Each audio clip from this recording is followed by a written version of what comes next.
എല്ലാവർക്കും നമസ്കാരം. ഇന്ന് ഞാൻ ചെയ്യാൻ പോകുന്നത് ചെറുപയർ വാഴക്കൂമ്പ് തോരനാണ്. അപ്പോൾ ഇതിലേക്ക് ഞാനിപ്പോൾ ഒരു വാഴക്കൂമ്പ് എടുത്തിട്ടുണ്ട്. അതുപോലെ തന്നെ വളരെ ഹെൽത്തി ആയിട്ടുള്ള ഒരു നല്ലൊരു തോരനാണ് ഇത്. ആദ്യം എങ്ങനെയാണ് ഇത് കട്ട് ചെയ്യുന്നതെന്ന് ആദ്യം പറയാം. അപ്പോൾ ഇതിലേക്ക് ഞാൻ ഇതിൻ്റെ മുകളിലുണ്ടായിരുന്ന 2-3 ലെയർ എടുത്ത് കളഞ്ഞിട്ടുണ്ട്. അതിനുശേഷം ഇത് സാധാരണ നമ്മൾ കട്ട് ചെയ്യുന്നത് നമ്മൾ ക്യാബേജൊക്കെ കൊത്തി എറിയുന്നത് പോലെ കൊത്തി എറിയുന്നതാണ് ഇതിൻ്റെ ഒരു ടേസ്റ്റ്. അല്ലാതെ നമ്മൾ ചോപ്പറൊക്കെ വെച്ചിട്ട് ചെയ്യുകയാണെങ്കിൽ ഇത് കുറച്ച് കയ്പ്പായിരിക്കും. അതുപോലെ തന്നെ വാഴക്കൂമ്പ് വാങ്ങുമ്പോൾ ഏത്തക്കായുടെ വാഴക്കൂമ്പൊക്കെ ആയിരിക്കും നല്ല ടേസ്റ്റ് ഉണ്ടാവുക. ഇങ്ങനെ കട്ട് ചെയ്യുന്നത് എന്തായാലും ഞാൻ കാണിക്കാം. ഇതിൻ്റെ മുകളിലുള്ള ഭാഗം കട്ട് ചെയ്തിട്ട് കൊത്തി എറിയുക. സാധാരണ നമ്മൾ കൊത്തി എറിയത്തില്ലേ, ക്യാബേജൊക്കെ കൊത്തി എറിയുന്നത് പോലെ.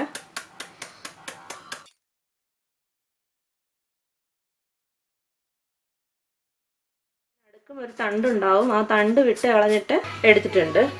ഇനിയും ഇതിലെ കറ കളയാനായിട്ട് ഞാൻ എന്താ അല്പം വെളിച്ചെണ്ണ ഒഴിക്കുക, നന്നായിട്ടൊന്ന് തിരുമ്മി കൊടുക്കുക.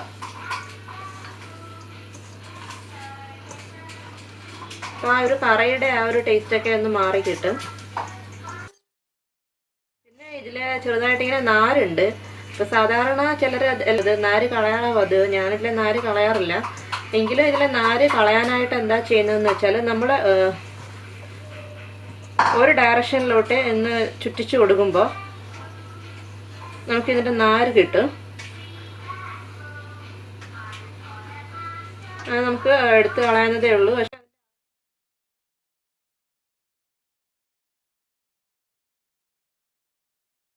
കഴിക്കുമ്പോൾ നാര് അത്ര ഇഷ്ടം ഉണ്ടാവില്ല. അപ്പോൾ അവർക്ക് വേണ്ടിയിട്ടാണ്. ഇനി നമുക്ക് ഒരു തേങ്ങാക്കൂട്ട് തയ്യാറാക്കണം. അതിനായിട്ട് ഞാനിപ്പോൾ എടുത്തേക്കുന്നത് ഒരു അരമുറി തേങ്ങ എടുത്തിട്ടുണ്ട്, 2 പച്ചമുളക് എടുത്തിട്ടുണ്ട്, ഒരല്പം കറിവേപ്പില, ഒരു 4-5 കൊച്ചുള്ളി. ഇതും പിന്നെ ഒരല്പം മഞ്ഞൾപ്പൊടി ഇട്ട് നമുക്ക് ആദ്യം ഒന്ന് തേങ്ങ ഒന്ന് അരച്ച് വെക്കാം. അതിനുശേഷം നമുക്ക് ബാക്കിയുള്ള കാര്യങ്ങൾ ചെയ്യാം. ഞാൻ അതിലേക്ക് ഒരു മിക്സിയുടെ ഒരു ചെറിയ ജാർ എടുത്തിട്ടുണ്ട്. ഇതിലേക്ക് ഒരു അരമുറി തേങ്ങ ഇട്ട് കൊടുക്കുക.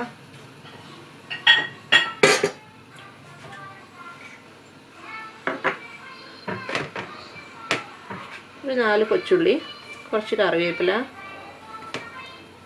2 പച്ചമുളക് ചെറുതായിട്ട് അരിഞ്ഞത്, മഞ്ഞൾപ്പൊടിയൂടെ, അതായത് ഒരു 1/2 ടീസ്പൂൺ മഞ്ഞൾപ്പൊടിയൂടെ ചേർത്ത് നമുക്കിതൊന്ന് അടിച്ചെടുത്തിട്ടുണ്ട്. ഇനി നമുക്ക് തോരൻ എങ്ങനെയാണ് ഉണ്ടാക്കണമെന്ന് നോക്കാം. നമുക്കിത് ഉണ്ടാക്കാം. ഞാനിപ്പോൾ ഒരു പാൻ സ്റ്റൗവിൽ വെച്ചിട്ടുണ്ട്.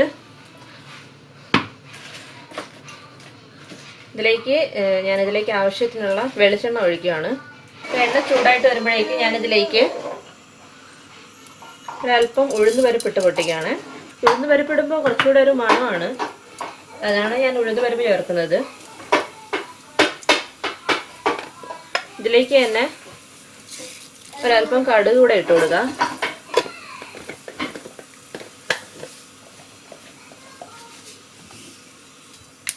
കടുക് പൊട്ടുമ്പോഴേക്ക് ഇതിലേക്ക് കുറച്ച് കറിവേപ്പില ഇട്ട് കൊടുക്കുക. ഒരല്പം ഇഞ്ചി വെളുത്തുള്ളി ചതച്ചത് അതും ചേർത്ത് കൊടുക്കാം.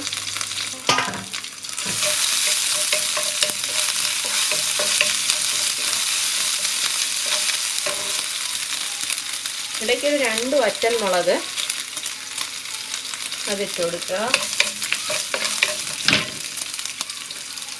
ഒരല്പം അതായത് ഒരു ചെറിയൊരു സവാള ചെറുതായിട്ട് ചോപ്പ് ചെയ്തത് അത് ചേർത്തത് നന്നായിട്ടത് മിക്സ് ചെയ്യുക.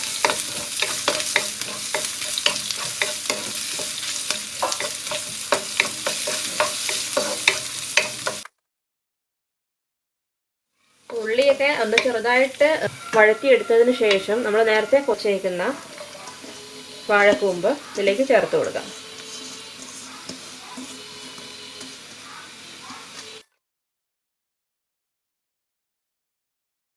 നമുക്ക് ആവശ്യത്തിനുള്ള ഉപ്പും കൂടെ ചേർത്തിട്ട്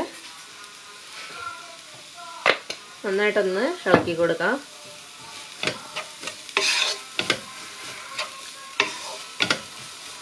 ഇതൊന്ന് ചെറുതായിട്ടൊന്ന് ചൂടായിട്ട് വരുമ്പോഴേക്കും നമ്മൾ എന്താ ചെയ്യുക, നമ്മൾ നേരത്തെ അരച്ച് വെച്ചേക്കുന്നില്ലേ തേങ്ങയുടെ കൂട്ട്, അത് ഇതിലേക്ക് ഇട്ട് കൊടുത്തിട്ട്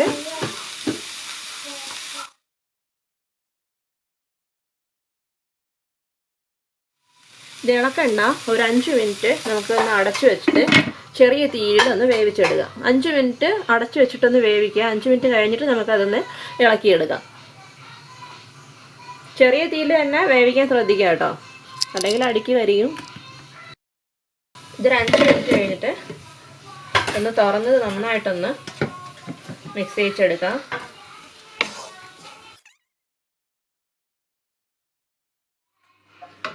ഇതിലേക്ക് ഞാനൊരു 1/2 കപ്പ് പയറും കൂടെ ചേർക്കുവാണ്. പയർ വന്നിട്ട് ഞാനിപ്പോൾ വേവിച്ച് വെച്ചേക്കുന്ന പയറാണ് കേട്ടോ. ഇതൊരു 2-3 മണിക്കൂർ വെള്ളത്തിലിട്ട് കുതിർത്തിട്ട് കുക്കറിൽ വേവിച്ചെടുത്ത പയറാണ്. ഇതൊരു 1/2 കപ്പ് പയറുണ്ടാവും.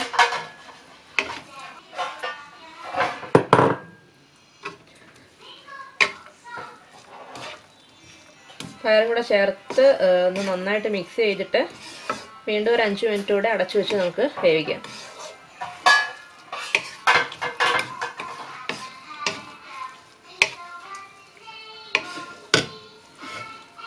ഇതിൻ്റെ കൂടെ പയർ കൂടെ ചേർക്കുമ്പോൾ നല്ലൊരു ടേസ്റ്റാണ് കഴിക്കാനായിട്ട്.